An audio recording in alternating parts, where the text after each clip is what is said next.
Hola, el saludo siempre afectuoso para todos los seguidores de Consejo Sano. Reiteramos en el comienzo, este es un espacio que busca respuestas vinculadas con la salud humana. Y hoy tratamos aquí las temidas arbovirosis, por lo expansiva que son, porque provocan epidemias, porque pueden incluso, en el peor de los casos, generar la muerte en los pacientes. Ya tenemos en el estudio a la doctora Seila Rosa Salazar, especialista en medicina general integral, destacada médico de familia. Un placer para mí estar contigo y gracias por los títulos. Muchas gracias.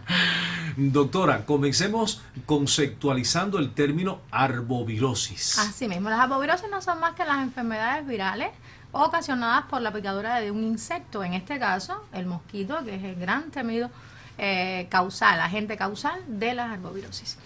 Las arbovirosis, entonces, doctora, agrupa un grupo de enfermedades, sí, de padecimientos. Exactamente, son un grupo de enfermedades, cada una con sus características clínicas, con sus diagnósticos clínicos, con sus síntomas y signos, pero al final todas tienen el mismo agente causal, el insecto, en este caso el mosquito.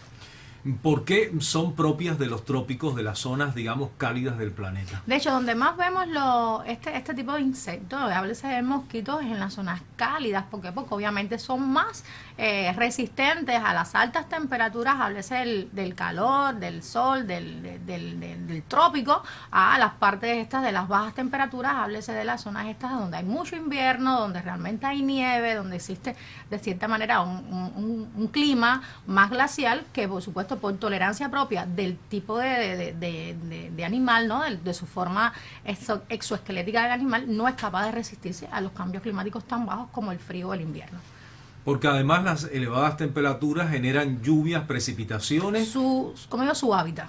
Ya. Su hábitat. Que permiten, por supuesto, la reproducción del vector. Así mismo. Cuando se trata de las arbovirosis, solo estamos hablando del mosquito o de varias especies de mosquitos. Exactamente, estamos hablando del mosquito como huésped con todas las variedades que tiene el mosquito, desde el cooler, que realmente cuando vamos a la gente que provoca enfermedades, a pesar de que el cooler forma parte de la familia de los mosquitos, este no es transmisor de enfermedades. Este realmente lo que forma parte de la familia de los mosquitos y acompaña a la Aedes aegypti dentro de toda la infestación de este vector. Está hablando también del jejen, que es otra especie de mosquito que también tiene sus características un poco más pequeño, pero que también este es transmisor en estos momentos de una de las enfermedades de la arbovirosis, háblese del oropouche, háblese del Zika. Y seguimos en este asunto que tiene que ver con las vías de transmisión.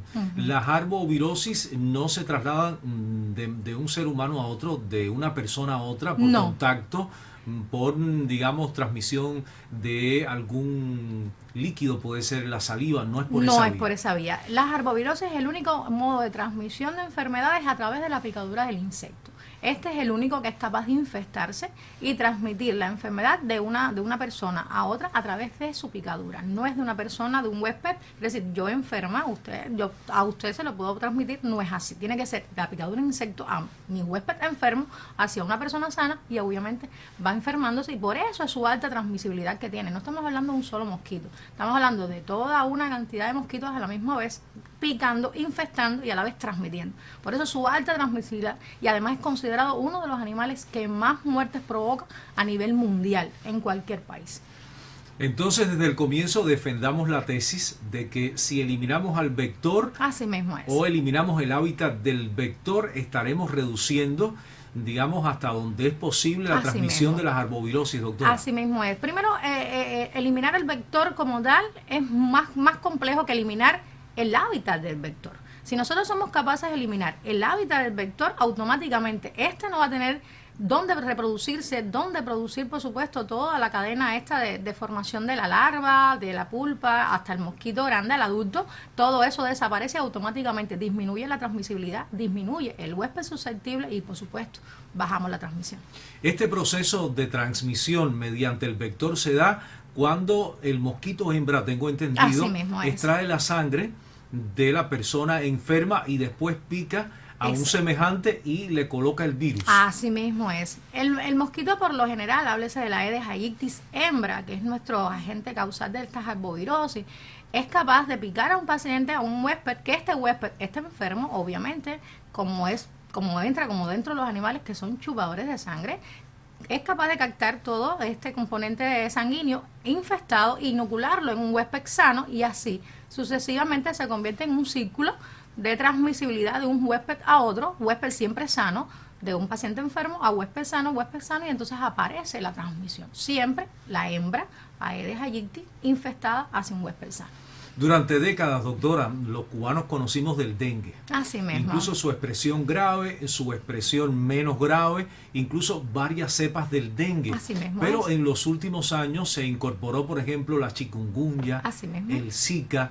Estos son otras maneras de expresar las arbovirosis. Así mismo. Las arbovirosis en sus inicios siempre conocíamos la fiebre amarilla. Cierto. Y conocíamos el dengue como siendo el mosquito su agente causal.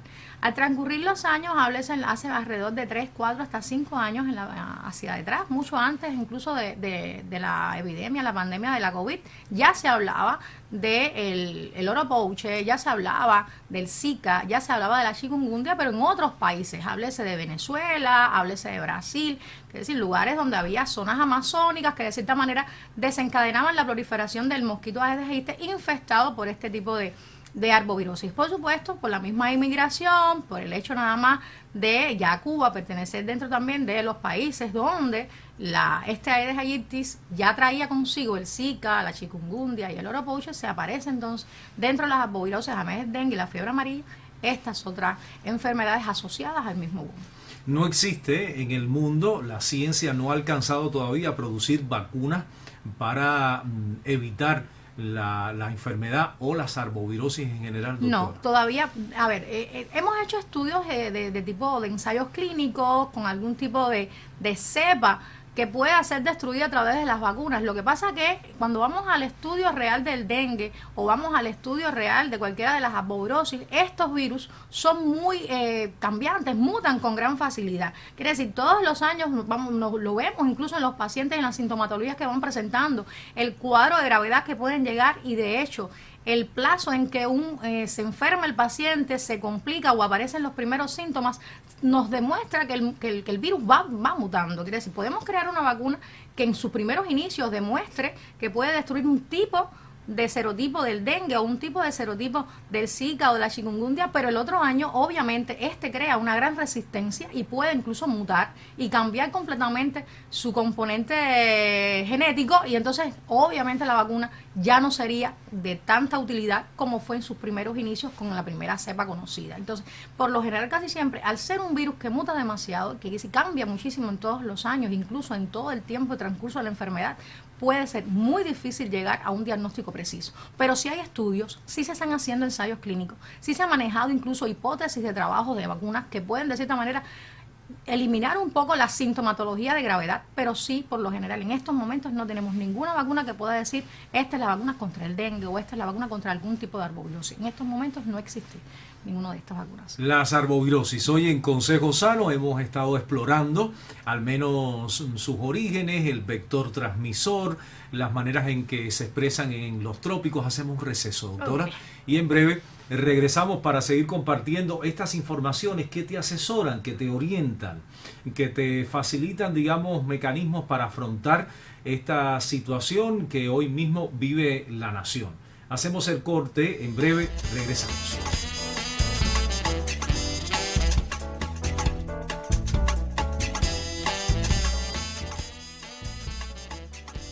En un mundo sometido al ruido constante, las pantallas y las agendas saturadas, el silencio empieza a volverse como un recurso necesario para descansar la mente. Así surgen las tendencias como silent walking o caminar en silencio, que consiste en hacer una caminata sin distracciones. Permítete desconectar de estímulos externos, como el móvil o cualquier artefacto tecnológico. Tiene efectos que no pasan inadvertidos. Tu cerebro, al no estar distraído, tiene espacio para procesar mejor tus pensamientos, descansar del exceso de información y favorecer la introspección. Las caminatas silenciosas son una forma de ejercicio aeróbico ideal para fortalecer el sistema cardiovascular. Cuando caminas, la circulación sanguínea mejora, el músculo cardíaco se fortalece, la presión arterial se regula y se activa el metabolismo. Todos estos efectos ayudan a reducir el riesgo de hipertensión, hiperlipidemia y eventos cardiovasculares como infarto o accidentes cerebrovasculares. Una caminata silenciosa no te hará dormir mejor de forma instantánea. Sin embargo, es una práctica que puede mejorar la calidad del sueño de forma indirecta, ya que disminuye factores que interfieren en un descanso reparador, como el estrés, la ansiedad y la hiperactividad mental. No es necesario que realices caminatas extensas. Si no estás acostumbrado, empieza dedicándole de 10 a 15 minutos a un ritmo suave. Cuando te sientas cómodo, puedes aumentar esta duración de forma gradual. Elige entornos tranquilos para caminar: parques, senderos naturales, salidas de campo o calles residenciales tranquilas. Deja los dispositivos en casa, ni teléfono móvil, ni relojes inteligentes u otros artefactos. El objetivo es eliminar la tentación de revisar redes sociales o atender notificaciones.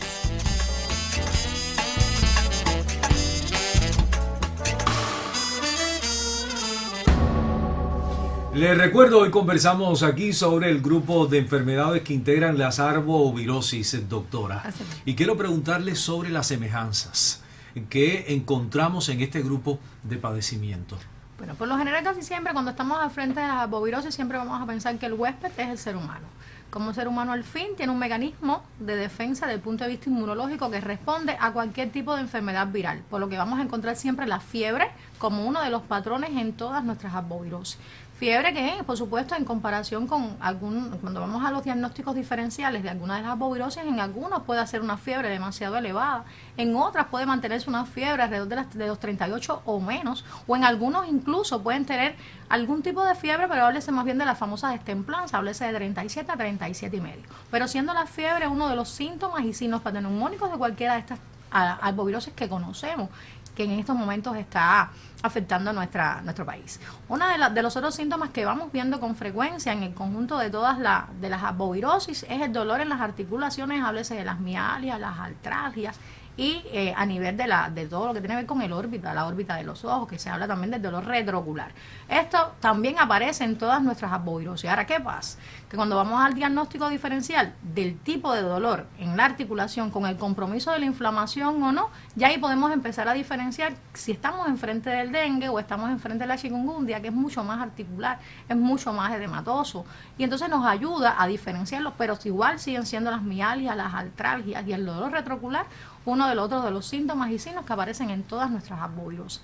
Se le agrega entonces la eyección conjuntival, que es esta coloración rojita a nivel de las escleras de nuestros ojos, que lo vemos con mucha frecuencia en muchos de nuestros pacientes con arbovirosis, que casi siempre lo que lo dejamos ahí en el dengue es el dengue, que da eyección conjuntival. Hoy encontramos en cualquiera de nuestras arbovirosis la eyección conjuntival. Y lo otro que se le anexa son las diarreas, los vómitos y el malestar general. Por lo general, casi siempre, al haber fiebre, hay malestar general, el paciente se siente mal, el paciente de cierta manera crea un poquito de inapetencia, a la hora de alimentarse puede aparecer las náuseas, puede incluso aparecer los vómitos, incluso las diarreas. ¿Qué nos hace diferenciarlas del resto de algunas arbovirosis o diferenciar las arbovirosis en cada una de sus partes? Es la forma de las diarreas, es decir, la forma de la presentación de la diarrea, la forma de presentación de la náusea y cuánto dura cualquiera de estos signos en una u otra de las arbovirosis. Pero por lo general estos son los síntomas y signos más comunes que tienen todas nuestras arbovirosis. Pero, ¿existe alguna distinción de una arbovirosis en relación con otra? Por ejemplo, en el caso del dengue, hay quien habla que hay una expresión en la piel, que se da en algunos pacientes, en otros no tanto. Es decir, lo que distingue una arbovirosis de otra, en ese proceso de búsqueda, de diagnóstico, que los facultativos siempre, digamos, desarrollan. Por lo general, casi siempre, y en los tiempos en que estamos actual, que nos cuesta un poco de trabajo con el tema del reactivo, de lograr el monosuero, de lograr el estudio del PCR para Zika o el PCR para chikungunya, por el tema propio de la escasez propia de los reactivos, tenemos que siempre usar las vías clínicas, es decir, acceso al método clínico para el tema de la diferenciación.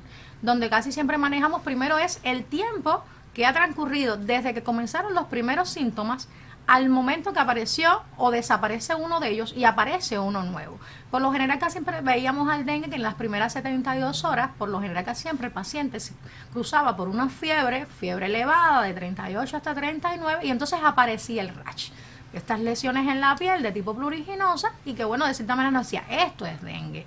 Ya podemos manejar por ahí el tema de RAS, las petequias y deben tener una tendencia a la mejoría en los 7 días. Hay una especie de certeza cuando De aparece certeza, esa exacto. expresión en la piel. Así mismo. Ya hoy en día podemos evaluar cuando aparece por primera vez el rash, quiere decir, en las primeras 72 horas ya el paciente tiene en sus primeros inicios un exantema, que es este rash de tipo pruriginoso, entonces ya no hablamos de dengue. Que es de color rojizo. De color rojizo, ya no hablamos de dengue, porque el dengue siempre da el rash después de las 72 horas, incluso hasta el 7º día, que habla entonces de una expresión de, supuestamente, ya pasaste el dengue, ya de hecho está saliendo de él. Cuando vemos ese exantema en los primeros inicios de la enfermedad, que es decir, en los primeros días en que el paciente empieza a pensar, no, me estoy sintiendo mal y aparece el exantema, entonces pensamos en el Zika o en la chikungunya, que de cierta manera primero aparece el exantema y entonces nos empezamos a decir, bueno, ya no es dengue, nos quedamos entonces con la chikungunya o nos quedamos con el Zika o nos quedamos entonces con el oropouche y empezamos a hacerle los diagnósticos diferenciales entonces viendo las mialgias, cómo vemos las articulaciones, cómo vemos el dolor y empezamos a manejar los métodos clínicos en dependencia de los nuevos síntomas que van apareciendo.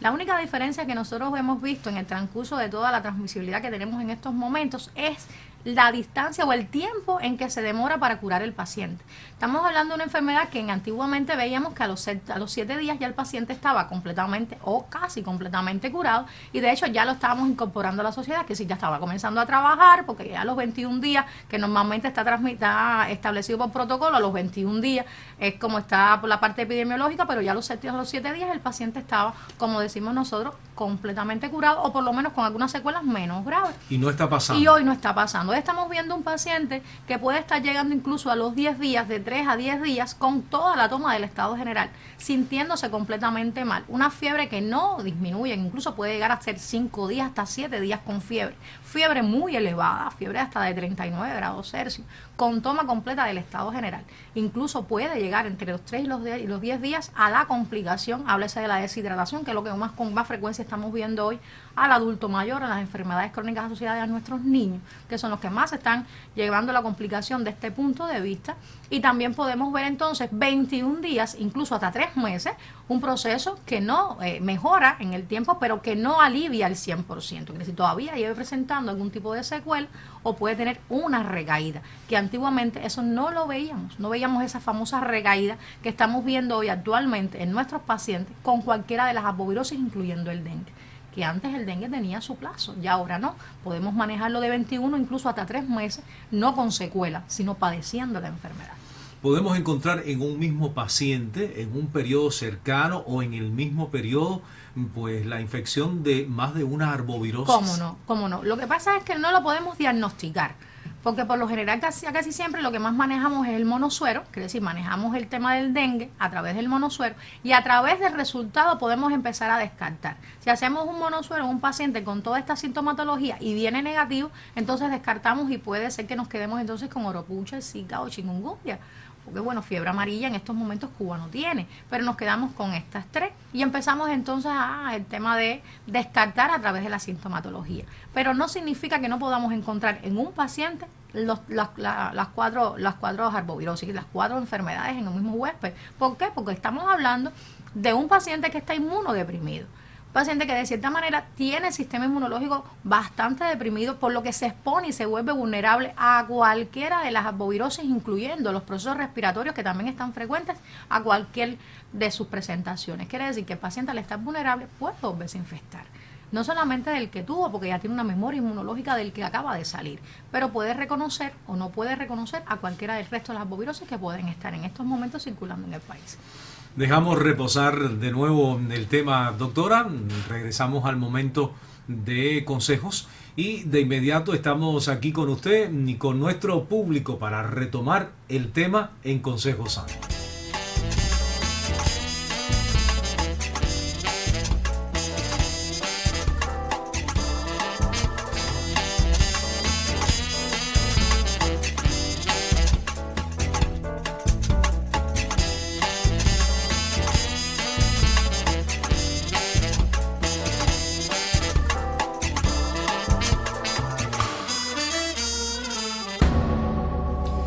ya abrimos el tercer segmento del programa, doctora. Pensemos en los niños, en los adultos mayores, en las embarazadas. Quizás son, digamos, 3 grupos vulnerables ante las arbovirosis, doctora. Así mismo, cuando vamos al grupo vulnerable, siempre vamos a pensar en la embarazada, en el niño y en el adulto mayor. Primero, la embarazada por el gran riesgo que tiene ella y su producto, háblese del feto, o en caso de que ella esté casi al parto, en el momento del parto, complicado, con un dengue que provoca un gran sangrado y de cierta manera puede provocar incluso el nacimiento del bebé, ¿no?